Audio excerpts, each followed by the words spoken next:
Welcome everybody to another great episode of the Beyond Normal podcast. I'm your host, Kenny Groom. As you know, every founder story is a journey worth telling on our platform. Today uh, we have a guest who is focusing on doing some great things in regards to a space that is near and dear to me, which is podcasting, obviously. But our next guest, Angel Nicole, she is the founder of the Alive Podcast Network. They're stimulating black creatives in the economy by putting the content in the palm of the hands of the people who listen, just like you all who are listening right now. Really cool app. We connected last year.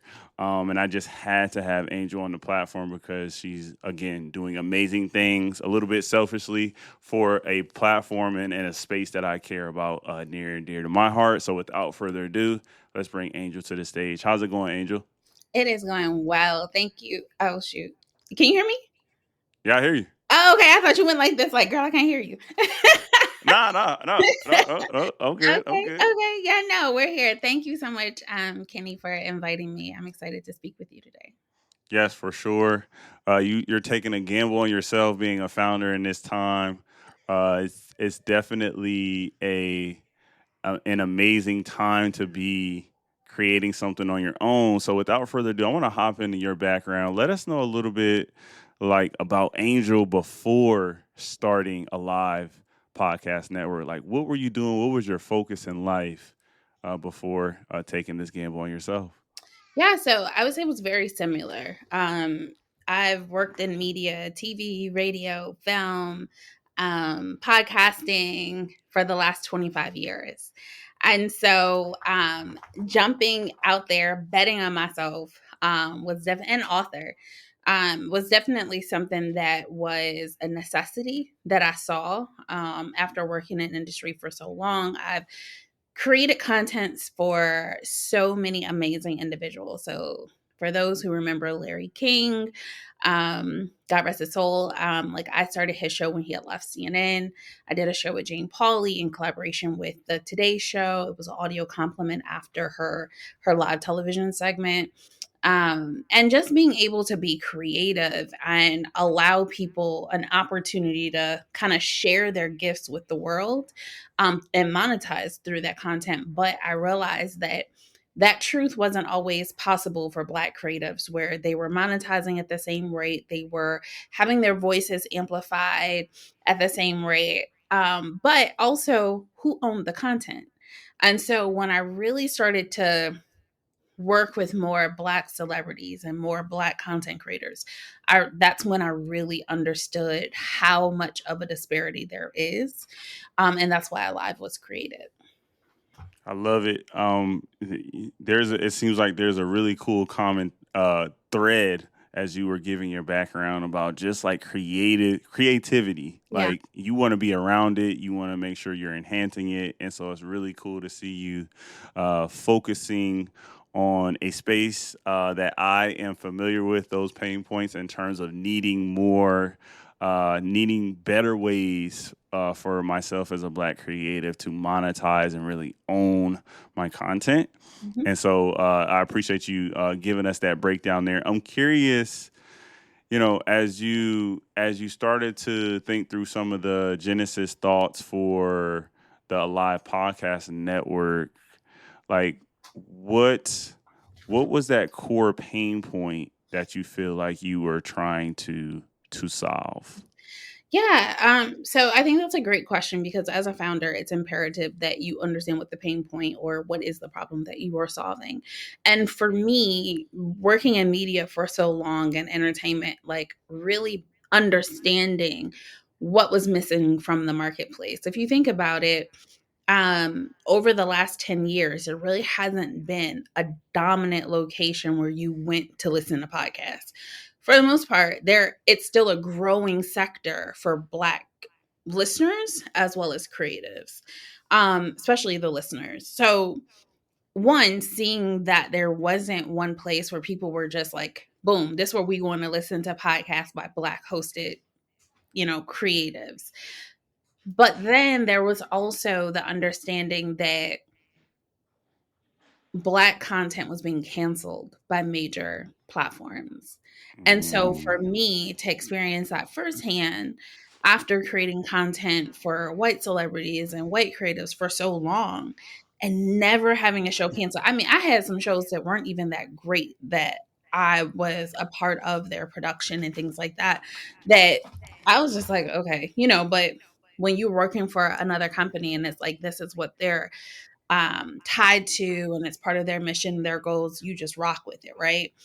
Never once did these shows get canceled. And so when I saw how it impacted the Black community when Black shows started getting canceled, especially the shows that I was a part of, I wanted to change the trajectory of what that looked like for the Black community. And so there was a mental health show that I was a part of, and it got canceled.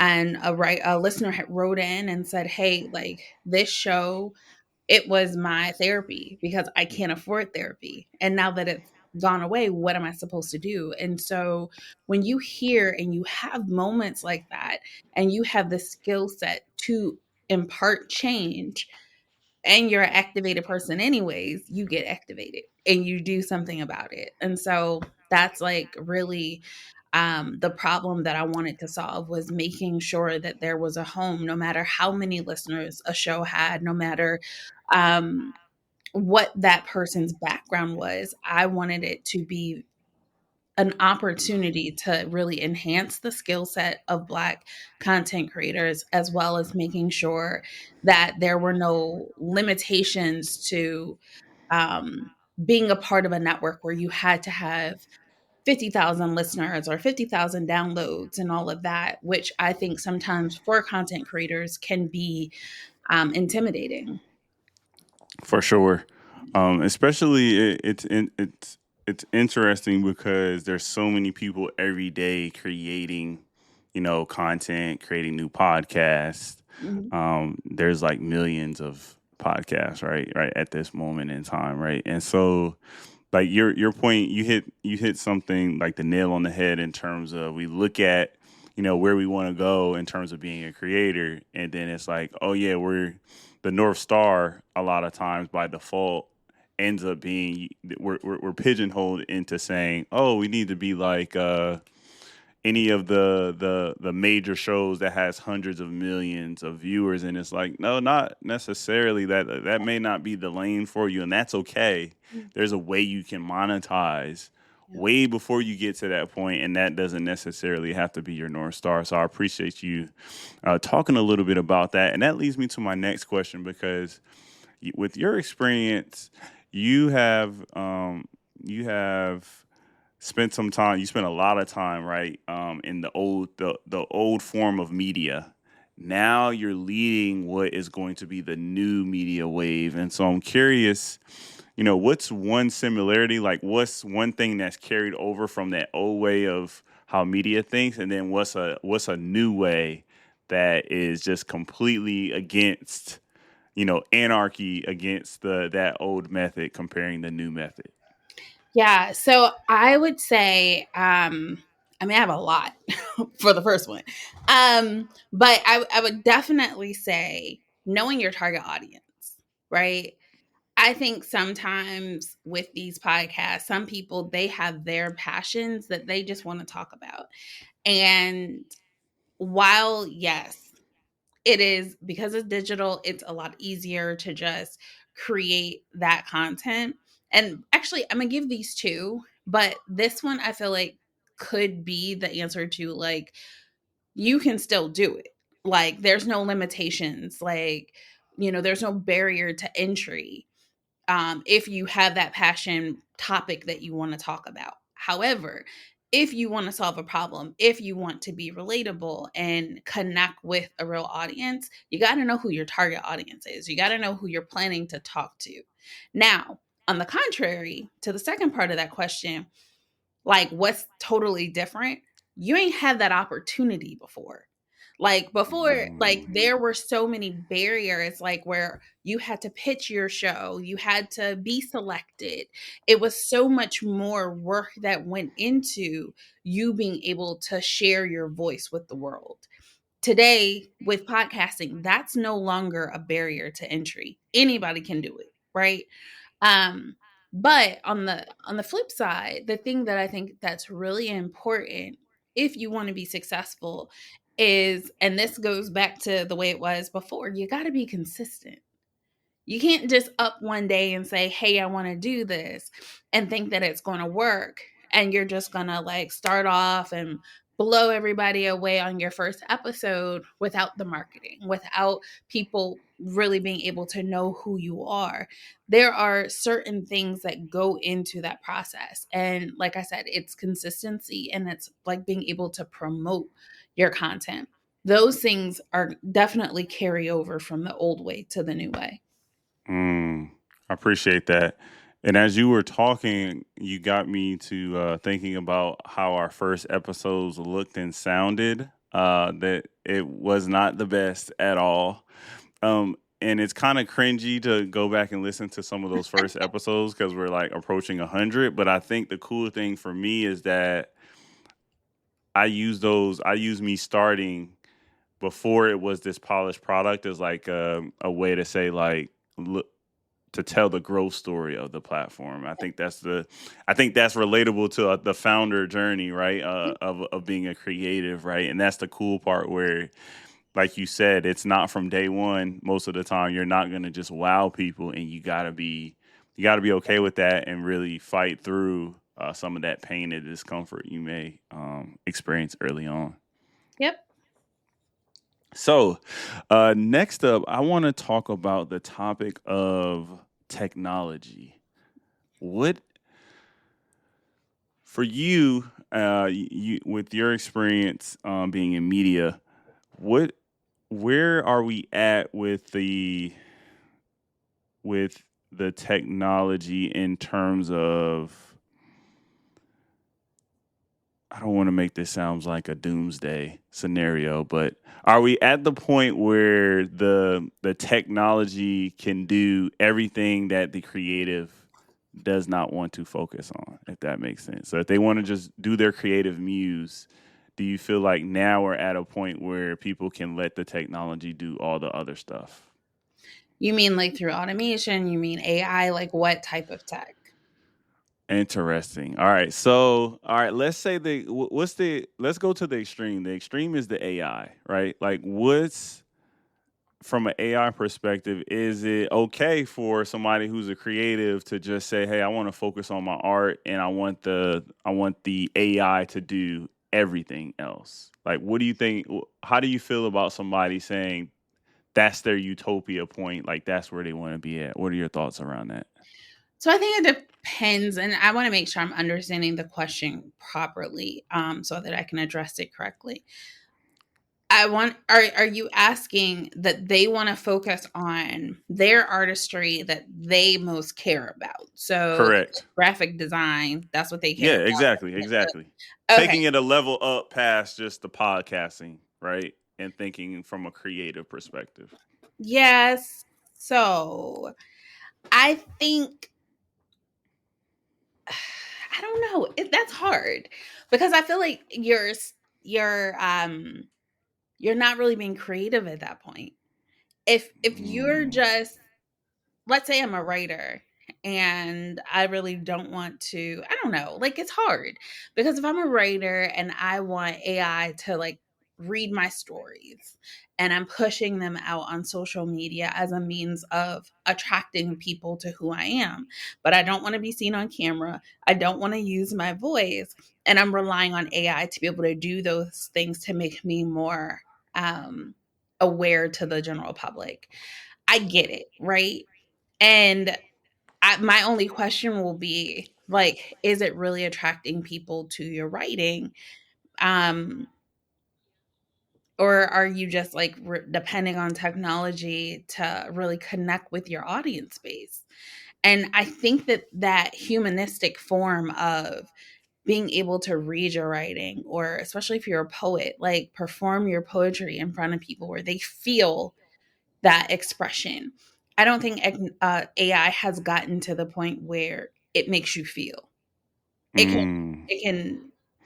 say what you wanted to say, but really invoking that emotion and that connection. I haven't seen it, not to say that it won't eventually get there. But I think that you would lose a part of that humanistic part that I think is art. Um, from the podcasting perspective, you know, Alive is a media tech company. We built our own technology for our app and our back end host portal. And so all of those different things I think were important to me because I wanted us to say we have ownership and not just the collaborative relationships with other distribution platforms and things like that. And so the thing that gets tricky with protecting your artistry as well as using technology to push your tech, it gets like who owns it? Mm, Because with AI and once it's out, like from what I understand, it becomes kind of like public domain and yeah. it pulls it and it shares it from that regard. And is that really what you want for what it is that you're creating? Mm-hmm. There at this point, I don't know if there's like a right or wrong answer, and so I appreciate your perspective on that. It's something where I think the conversation is going to get louder and louder Hmm. because to your point, right? It's becoming more and more apparent that the the major platforms see the value in from an efficiency perspective, right? That's what everybody goes to from day one, right? But then it's like, how do you maintain your artistic kind of integrity through leveraging this tool if you keep feeding this tool more and more of you, right? And then in essence, it just kind of copies essentially just copies you, which I think that's where we're at now, where it's a really good copycat. Oh yeah, I think it's a 100%. really good copycat, 100%. right? And I think that is there's value there, right? And like you said, efficiency and you being able to focus on other things, but at what point can someone else not say, "Hey, I want you to talk like Angel. I want, you know, XYZ," and other people are able to copycat you as well. We're also there. Mm-hmm. And Mm-hmm. so now your artistry is no longer protected, which goes back to what I was saying before. So, like, is that really what you want? And for me, that's a whole no. Yeah, for sure. For me, as of right now, it is a no. But I'm having more and more conversations with folks as well, and I feel like people are teetering on the fence. Mhm. And I'll say this moment is like for podcasting for me, it feels a lot like when I started podcasting in 2020. Um, for me, it was really cool to go to a platform like Buzzsprout, right, or one of those platforms, right, and just click a button and then upload my episode. And then I will talk to some like OG podcasters, and they were like, "Man, I started recording in like 2008, and I had to go to these different platforms, and you'll never know what it's like to have to like do your own RSS feeds and all that stuff." And that got me to thinking like their perspective is definitely different, and they learn through some things that I didn't necessarily have to experience. And so in Mhm. those learnings, I'm pretty sure there's some creativity that they were able to unlock Yeah. because they had to do every single aspect of it, Yeah. and you had to know it. Yeah. Versus now, the technology is allowing people to not necessarily have to be as dive as deep in the Exactly. pool, Yeah. right, for those But different but topics. I also feel like it lends if something were to ever happen and those platforms went down, Hmm. that person that's been doing this since 2008, they know what to do. Yep. Their show will go on. But for Hmm. everyone else that has tapped in later, they're Yeah. they're they're reliant on. And so but that's kind of like the difference between like old school, like you had to tape the film and now everything's Hmm. digital. Like there's some skills, but there's also value in not having to go through those things anymore. Um, Hmm. but it's also like, you know, but you know what to do in the event that stuff shuts down. Got it. So All right, let's pivot a little bit, Yeah. because you're definitely giving me a glimpse into how you think, right? Tell me, so you mentioned the shows that you've been a part of, in terms of your career. You've gotten some major awards. You worked with some really cool brands. You've built brands as well, like you mentioned. And so I'm curious, like you touched on like that humanity like early on in the conversation. Like how do you stay grounded in that humanity when you're getting when you're connecting with these different brands and some of this stuff seems larger than life. Like how do you go about keeping your humanity through all of this? Relationships are the most powerful and most they're everything. Relationships are more valuable, in my opinion, than monetary transactions. There are rooms that you will end up in because of a relationship that you have with somebody that money may never ever be able to pay for. And so for me, like the humanity and really being connected to people, that's first and foremost. Like, I'm a people person. Like, I love people. I love learning about people, but I also love supporting people and helping people. Um, and so for me, that's ground zero. Like, in my opinion, a lot of times people who do wrong by others, now we have some situations where it doesn't always appear that way. But in most situations, I feel like the people who do right by people, the people who are always looking out for others, people want to help you. On the flip of the coin, if you have money and you're not great at relationships, the money helps, right? And without me getting into like full blown, I think y'all can read between the lines. Um, but I think in most cases, it's very much like a relationship business, especially podcasting. You're talking to people. People don't want to be on your show if they think that you're going to come on and just like drag them. Like, what they coming on for? Mm-hmm. You know what I mean? Mm. Like, so it's definitely I I'm probably one of the most humble people because like I tell my kids this, like, it doesn't matter what I did yesterday. It doesn't matter what award I won an hour ago. What am I going to do in this moment? What am I going to do tomorrow to make sure that I'm challenging myself and I can show up as my best self every time I wake up and my feet hit the ground? Yesterday doesn't matter. Mm-hmm. I love that. That's super powerful. I'm taking a moment to folks, if you're listening in, I'm taking a moment to soak all this game in. This is like really good stuff. And this is a topic that's near and dear to me. I really appreciate Angel for taking this leap of faith on herself and starting a platform such as Alive. So I'm curious in terms of like in terms of growing the platform and investments from Mhm. others.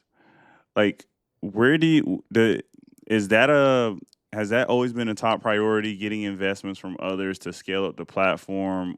Like for you specifically, like talk to me a little bit about just your mindset around investments in general in your platform. Yeah, so when I first started Alive, like, so I have another media company, and initially I was just going to make the podcast network a sector of the other company. And someone was like, no, don't do that. Make this a Delaware C Corp so you can get investment dollars and all that. And that's not a world that I come from. Like, I'm a straight media girl. I knew nothing really about like building tech and all of that. Like, I'm good at using technology, but the building side, not so much. And so, but I listened and I said, okay, let's step out on faith. If we're gonna do it, we gonna dive all the way in. And so, in the first 3 months of launching Alive, um, we had received about $250,000 in investment. I was blessed. Like my first 100K came from my parents. And then from there, we got accepted into Techstars as a portfolio company. Like we were about 5 months old when we got accepted into Techstars. So we got investment there. We also got mentors, which again, that those people and those relationships really help propel us and get the momentum going. The money helps because that helped build the tech.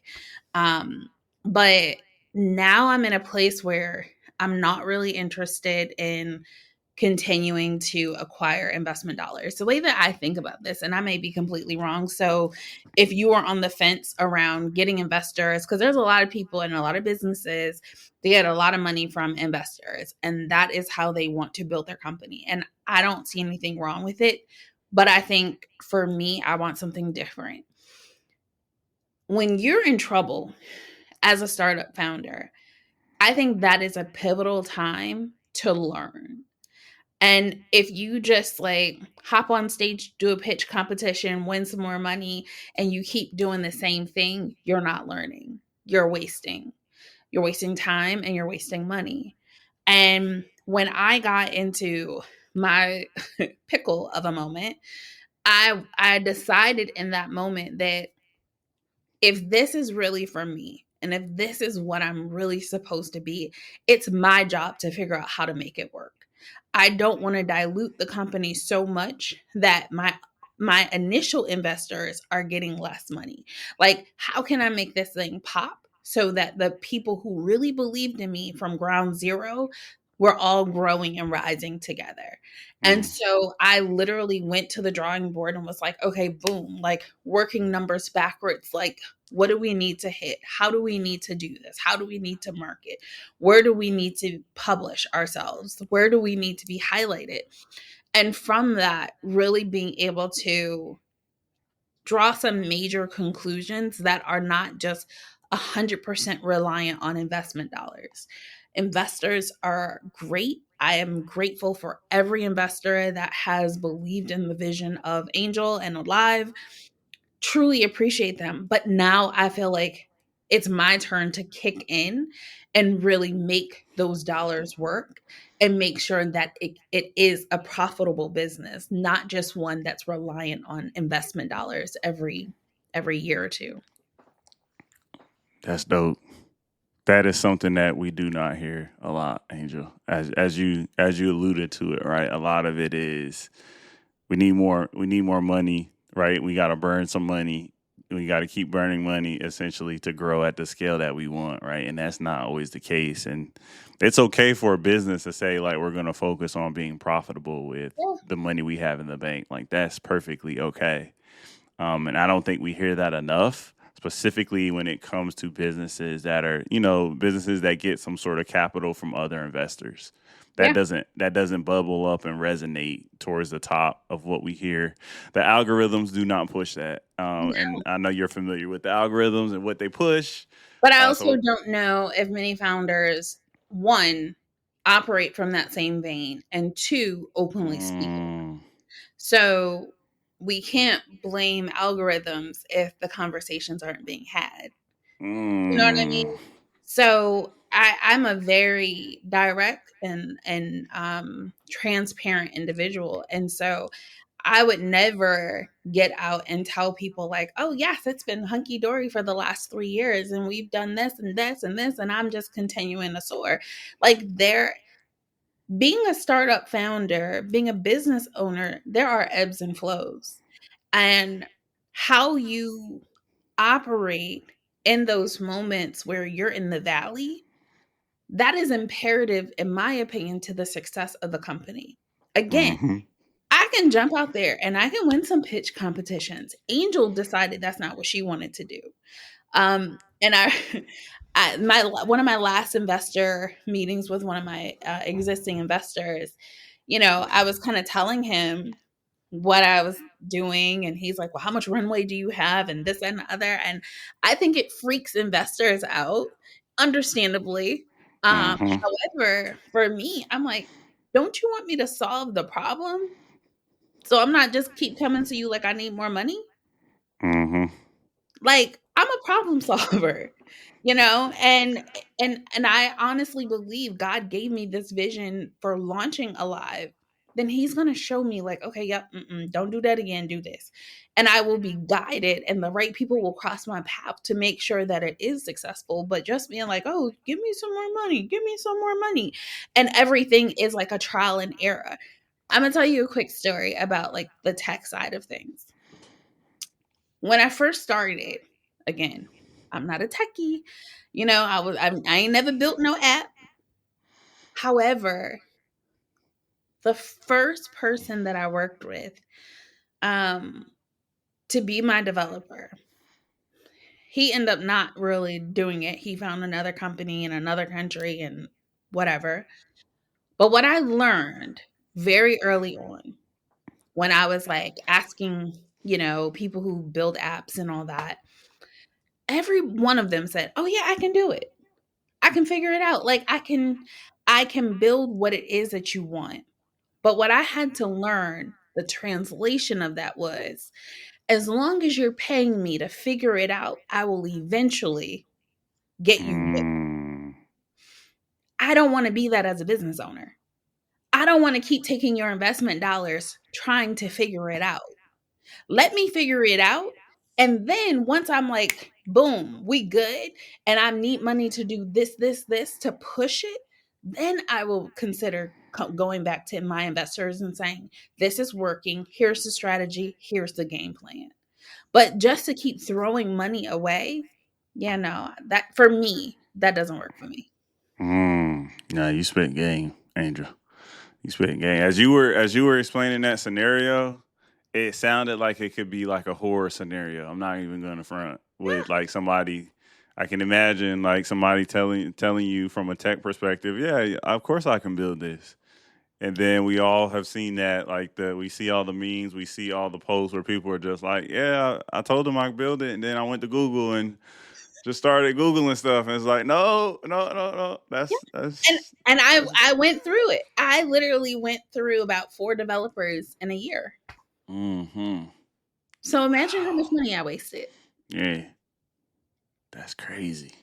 So, all right. So this is I think this is gonna be a good segue and wrap up question. Okay. So because you touched on something in terms of maybe the conversations are not necessarily happening, right? And so we can't always blame the algorithm, right? So like I'll use myself as an example. I have a nephew. He's like mid teens, right? And now he wants to start like a clothing brand, right? And that's his thing, right? Mhm. So what are we supposed to tell this next generation of business owner? Because they have at their fingertips all the tools. They have resources, right? Like he comes to me and asks me for money. Okay, whatever, I give it to you, right? Like they Mhm. have the resources, they have the tools, but I'm not sure that having those resources and tools is going to Equate to success. equate to success or even increase their chances of success anymore. So like what are you telling the next up and coming, founder, business owner, because they are starting younger and younger, it seems like, which is a good thing, I think. Beautiful. Okay. So my go-to line is start from where you are, right? Um and my kids are 8 and 11 and they have a podcast and oh shoot, they are not 8 and 11. Child, they would kill me right now. They are 10 and 12 now. That's okay. um but when they were like 8 and 11, that is like really when I started Mm, encouraging them to start your business. What is it that you want to do? You want to write a book? Boom, let's do it. mm-hmm, But with that, be a good steward over your services. mm, Because things are so easy, be intentional, right? Like, don't just tell me you want to do this today and then your friend comes and tell you they're doing something else and so you want to jump ship. mm-hmm, Be intentional, right? And when I say be a good steward of your services, like research. Like I have friends who their kids have come to them with PowerPoint presentations and they're like, mm, this is really what I want to do. Show me that. Show me what your plan is. Like, yes, like you can go to YouTube University and you can do all of these different things, and I believe in you. However, I want to make sure that you are a good steward of one, what your creative process is going to be. How are you going to get through and do all of the different steps? How are you distributing your content? I mean, or your product. So if you have a website, what does that look like? Are you doing drop shipments? Are you going to have all this stuff here and you're going to mail it out? How much is that going to cost you? Have you really thought about every aspect and doing your pricing? And I think that gives parents and loved ones an opportunity to step in and be a guide. But I think more than anything, like support them, because the younger they start, the quicker they fail, the quicker they learn, the quicker they succeed. But in that success, of course, we want them to succeed, right? But there's Hmm. even lessons in the success because they can become super successful millionaires and blow through the money and have nothing by the time they're out of high school, right? Facts. But that's a lesson learned. That Hmm. when they do it again, they're not going to do the same things that they did before. And so that goes back to being a good steward, that goes back to being intentional. But sometimes we have to teach them really what that means because it's so easy now, and because they see all of these other people doing it and they're like, huh, I can do that too. And yes, baby boy, you can. Yes, baby girl, you can. However, I want to make sure you do it right. I want to make sure Mm. you aren't just equipped with the vision, but the tools to execute that vision with excellence. Dope. I hope I'm gonna send this episode to my nephew for sure because we got some conversations to have based off of what you're telling me, Angel. Yeah, so he needs to get ready. But yeah, I love the energy. I love that talk, like you said, like setting them up for success. Yeah. That word of being a steward. Oh my gosh, like they probably don't use that word in their vernacular nowadays, and they need to. But Right. that is like a powerful word. Like that goes back to the things that are, I think, I don't want to say they're soft skills, but they're the things that set businesses up for success, customer service, things like that. Like these are things people are overlooking now, and Mhm. then on the back end, those will end up being the factors and the reasons why the business wasn't successful. So I appreciate you throwing that out there. I appreciate all the knowledge you dropped on this episode, Angel. Like it's been amazing. Just picking your brain again. You're building a platform for somebody like me who's actually going to leverage it as a podcaster, but then from an audience perspective, like the audience, I want to make sure that they know how they can tap in. Like, what's the easiest way for them to tap in with a lot of the podcast network to get it on all their devices? Like, tell us a little bit about the easiest path for people to connect with the Live Podcast Network. Yes. Well, before I dive into the social media and the website, there is a book out called The 30-Day Visionary Archangel, which is a guide to help people who have the vision, but need kind of like a blueprint to make sure that they're doing the work and doing the work the right way. Um, it looks like that. And it's available on the website angelnicole.us. To learn more about the Live Podcast Network, you can go to alivepodcastnetwork.com. You can also find us in your app store in iOS or Android app, um, or Google Play. It's just a live podcast network. Yeah. Thank you so much for that, Angel. I'll definitely make sure I put the book and the links in the description for this episode. Loving you plugging that as well, that book as well. I've transitioned from audiobooks to physical books again, and so I'm excited to get a copy of that. Lastly, the thing that I always want to make sure that our guests have the last thought in terms of like, what do you want our listeners today? A lot of them are business owners or people that may be on the fence in terms of starting their business. Like, what do you want people to take away from this conversation, that lasting thought? Yeah. So I would say the last thought for the listeners is just you are more powerful than you know. And sometimes we try to hide behind that power because we don't want to offend other people, or we don't want to outshine people that we grew up with or our family. And I just want you to know that, like, that's not your job. That's not your job. Your job is to be your absolute greatest self. And God planted a seed in you, and it's been watering, and it's probably something that's been nagging at you, but you've been holding back because you don't want to offend somebody. That's not your job.